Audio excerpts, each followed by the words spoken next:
നമസ്കാരം. കുട്ടികളുടെ സ്വഭാവത്തിൻ്റെ വൈകല്യങ്ങളാണ് ഇന്ന് ഞാൻ പറയാൻ ഉദ്ദേശിക്കുന്നത്. ഇപ്പോൾ കുട്ടികളൊക്കെ വളരെ വയലൻ്റായിട്ടും സ്വാർത്ഥരായിട്ടും ചെറിയ കുട്ടികൾ പോലും അക്രമാസക്തരായിട്ടാണ് വരുന്നത്. ഒന്നാമത്തെ കാര്യം എന്ന് വെച്ചാൽ മാതാപിതാക്കൾ കുട്ടികളോട് എന്താ പറയുന്നത്? നീ വലിയ ഡോക്ടറാവണം, നീ വലിയ എഞ്ചിനീയർ ആവണം, നീ അവനേക്കാൾ കൂടുതൽ മാർക്ക് വാങ്ങിക്കണം. ആ പ്രവണത നിർത്തുക. കുട്ടികളെ എപ്പോഴും ദൈവഭക്തിയിൽ ദൈവഭയത്തിൽ വളർത്തണം. അതായത് രാവിലെ പ്രാർത്ഥിക്കാനും രാവിലെ എഴുന്നേൽക്കുമ്പോൾ പ്രാർത്ഥിക്കും. ഈ 5 നേരത്തെ പ്രാർത്ഥന കുട്ടികളിലും പഠിപ്പിക്കണം. ചെറിയ പ്രാർത്ഥന മതി, ഒരുപാട് നേരം ഇരുന്ന് പ്രാർത്ഥിക്കുകയൊന്നും വേണ്ട. പക്ഷെ ചെയ്യുന്ന കാര്യങ്ങൾ കറക്റ്റായിട്ട് ചെയ്യണം. മറ്റുള്ള കുട്ടികളെ കമ്പയർ ചെയ്ത് നമ്മുടെ കുട്ടിക്ക് എന്താണോ കഴിവുള്ളത് അത് മതി, അതിനെ നമ്മൾ പ്രോത്സാഹിപ്പിച്ച് മുന്നോട്ട് കൊണ്ടുപോകാം. മറ്റുള്ള കുട്ടികൾക്ക് എന്തോ ആയിക്കോട്ടെ. പിന്നെ അതേപോലെ തന്നെ നമ്മൾ ഒരിക്കലും സ്വാർത്ഥരായിട്ട് കുട്ടികളെ വളർത്തരുത്. വിട്ടുവീഴ്ച മനോഭാവം, കൊടുത്ത് ശീലിക്കുന്ന സ്വഭാവമായിരിക്കണം. അങ്ങനെ കുട്ടികളെ ദൈവഭയത്തോട് വളർത്തുകയാണെങ്കിൽ ആ കുട്ടികൾ ഒരിക്കലും അക്രമാസക്തരാവില്ല. അതേപോലെ ഈ ഫോണിന് അഡിക്ഷനാണ്. ഇപ്പോൾ ആ കൊറോണ കഴിഞ്ഞ ശേഷം കുട്ടികളെല്ലാവരും ഫോണിന് അഡിക്ഷനാണ്. ആ ഫോൺ അഡിക്ഷൻ ഒന്ന് മാറ്റണം. ഫോൺ അഡിക്ഷൻ മാറ്റി അത്യാവശ്യം മാത്രം ഫോൺ ഉപയോഗിക്കുക. വലിയവരെക്കാളും കൂടുതൽ കുട്ടികളാണ് ഇപ്പോൾ ഫോൺ യൂസ് ചെയ്യുന്നത്. അപ്പോൾ ആ ഫോണിൽ കൂടി വരുന്നത് എന്താ കാണുന്നതെന്ന് മാതാപിതാക്കൾക്ക് അറിയില്ല. ഈ കുട്ടി വരുന്നു, ഫോൺ നോക്കുന്നു, എന്തൊക്കെയോ കാണിക്കുന്നു. അത് മാത്രമല്ല, കുട്ടികളുടെ ശല്യമില്ലാതിരിക്കാൻ ഫോൺ കൊടുക്കുന്നു. നീ നോക്കിക്കോളാം, നീ ഇരുന്നോളാകും. ആ ഒരു സംവിധാനം നമ്മൾ ഇല്ലാതാക്കണം. കുട്ടികൾ അത്യാവശ്യം ഫോൺ വേണം, സമ്മതിച്ചു. ചെറിയ കുട്ടികൾക്ക് എന്തിനാണ് ഈ ഫോൺ എനിക്ക് മനസ്സിലാവില്ല. ഇത് ഒരു വയസ്സ് തുടങ്ങി ഫോൺ കൊടുത്താണ് ഭക്ഷണം കൊടുക്കുക, ഫോൺ കൊടുത്താണ് ഓരോ കാര്യങ്ങൾ ചെയ്യുക. അതൊക്കെ നമ്മൾ നിർത്തലാക്കിയേ പറ്റുള്ളൂ. കുട്ടികൾക്ക് കാക്കയെ കാണിക്കാം, പൂച്ചയെ കാണിക്കാം, TV കാണിക്കാം, അതൊക്കെ കാണിച്ച് ഭക്ഷണം കൊടുക്കാം. കുട്ടികൾ ഭക്ഷണം കഴിക്കാൻ മടിയുണ്ടാവും, സമ്മതിച്ചു. അങ്ങനെ നമ്മൾ ചെറുപ്പത്തിൽ കുട്ടികൾക്ക് നല്ല നല്ല കഥകൾ വളർത്തും. എൻ്റെ കാലത്തൊക്കെ മുത്തശ്ശിമാര് നല്ല ദൈവാദിന കഥകൾ, കൃഷ്ണന്റെ കഥകൾ, രാമന്റെ കഥകൾ, നല്ല നല്ല രാജാക്കന്മാരുടെ കഥകളൊക്കെ പറഞ്ഞു തരാം. ഇപ്പോഴത്തെ കുട്ടികൾക്ക് അതൊന്നും കേൾക്കാൻ സമ്മതമില്ല, പറഞ്ഞു കൊടുക്കാൻ ആരും ഇല്ല തന്നെ. ഇപ്പൊ ന്യൂക്ലിയർ ഫാമിലിയാണ്, അച്ഛനമ്മ 2 കുട്ടികൾ അല്ലെങ്കിൽ 1 കുട്ടി. അപ്പൊ ഇവർക്ക് 2 പേരും ജോലിക്ക് വരുമ്പോൾ ഈ കുട്ടികൾക്ക് ശ്രദ്ധിക്കാനോ പറഞ്ഞു കൊടുക്കാനോ നേരില്ല. പിന്നെ അടുത്ത വീടുകളിലൊന്നും കളിക്കാനൊന്നും പോവില്ല. പഴയ കാലത്തെ മാതിരി ഒരു കളിക്കാൻ കൂട്ടുകാർ അതൊന്നും ഇപ്പം ഇല്ല. പിന്നെ ആകെ ഉള്ളത് മൊബൈലാണ്. ഇപ്പൊ ഈ മൊബൈലിൽ നോക്കി എന്തൊക്കെയാ മൊബൈൽ ഇവർ കാണുന്നത് നമുക്കറിയില്ല. നെറ്റ്വർക്കിൽ എന്തൊക്കെയുണ്ട് നെറ്റിൽ നമുക്ക് അറിഞ്ഞൂടാ. ഇതൊക്കെ കണ്ട് കുട്ടികൾ അക്രമാസക്തരാവുകയാണ്. ഇങ്ങനെ അക്രമാസക്തരാകുന്ന കുട്ടികളാണ് വീട്ടിലെല്ലാം പഠനം സാധിച്ചു കൊടുക്കും.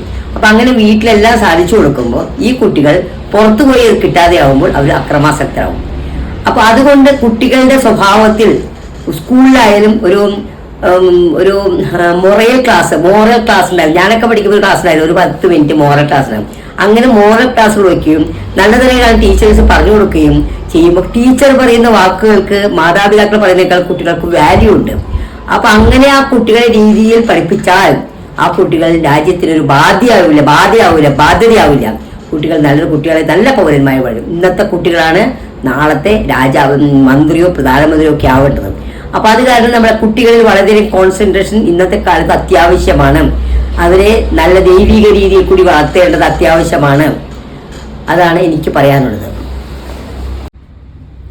കുട്ടികൾ നല്ലതാണെന്ന് ഉപദേശം മാത്രം പോരാ. കുട്ടികൾക്ക് പരീക്ഷ വരുമ്പോൾ നമ്മൾ എന്താ ചെയ്യണമെന്ന് വെച്ചാൽ സരസ്വതി ക്ഷേത്രങ്ങളിൽ കൊണ്ടുപോകുക. സ്കൂൾ തുറക്കുമ്പോഴും പരീക്ഷ വരുമ്പോൾ സരസ്വതി ക്ഷേത്രങ്ങളിൽ കൊണ്ട് തൊഴിയിക്കുക.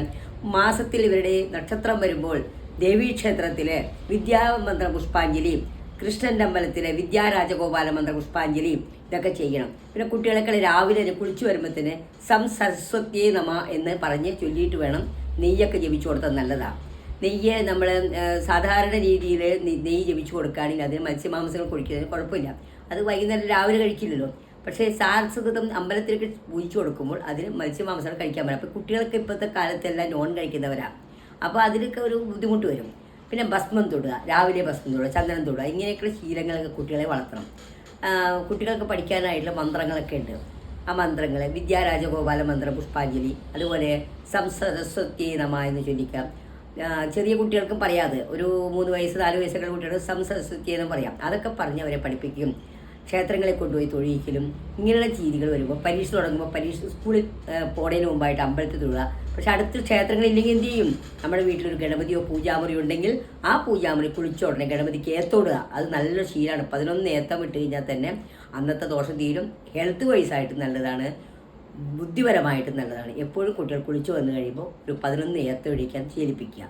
അതുപോലെ സരസ്വതി മന്ത്രങ്ങൾ ചൊല്ലി പഠിപ്പിക്കുക. ഓം നമോ നാരായണ അത് പഠിക്കാൻ വലിയ ബുദ്ധിമുട്ടൊന്നുമില്ല. അതൊരു 21 പ്രാവശ്യം 11 പ്രാവശ്യം ചൊല്ലിക്കാം. ഇങ്ങനെ രീതിയിൽ വളർന്നു വരുമ്പോൾ ആ കുട്ടികളെപ്പോഴും നല്ല കുട്ടികളായി വരും. നമഃശിവായ, നാരായണ ഇതൊക്കെ കുട്ടികളെ കൊണ്ട് ചൊല്ലിപ്പഠിപ്പിക്കണം. ഹൈന്ദവരെ ക്രിസ്ത്യൻ രീതിയിലാണെങ്കിൽ മാതാവിൻ്റെ മന്ത്രങ്ങൾ, മുസ്ലിംസ് ആണെങ്കിൽ അവർക്ക് ഉണ്ട്, അവരൊക്കെ 5 നേരം നിസ്കരിക്കുന്നവരെ തന്നെയാണ്, കുഴപ്പമൊന്നുമില്ല. അതുപോലെ എല്ലാവർക്കും ഉണ്ട് 5 നേരം നിസ്കാരം. 5 നേരം നാമം ചെല്ലലുണ്ട്. നിസ്കാരം ഒന്ന്, നാമം ചെല്ലലുണ്ട്, പിന്നെ 5 നേരം പ്രാർത്ഥിക്കുന്നവരുണ്ട്. 5 ടൈംസ് എന്ന് പറഞ്ഞാൽ പഞ്ചഭൂതങ്ങളെ കണക്കാക്കിയാണ് 5 ടൈംസ് എന്ന് പറയുന്നത്. ഈ 5 നേരവും നമ്മൾ പ്രാർത്ഥിച്ചാൽ ഒരു കുട്ടിയും വഴിതെറ്റിപ്പോവില്ല. അവർക്ക് വളരെയധികം നന്നായിട്ട് വരും.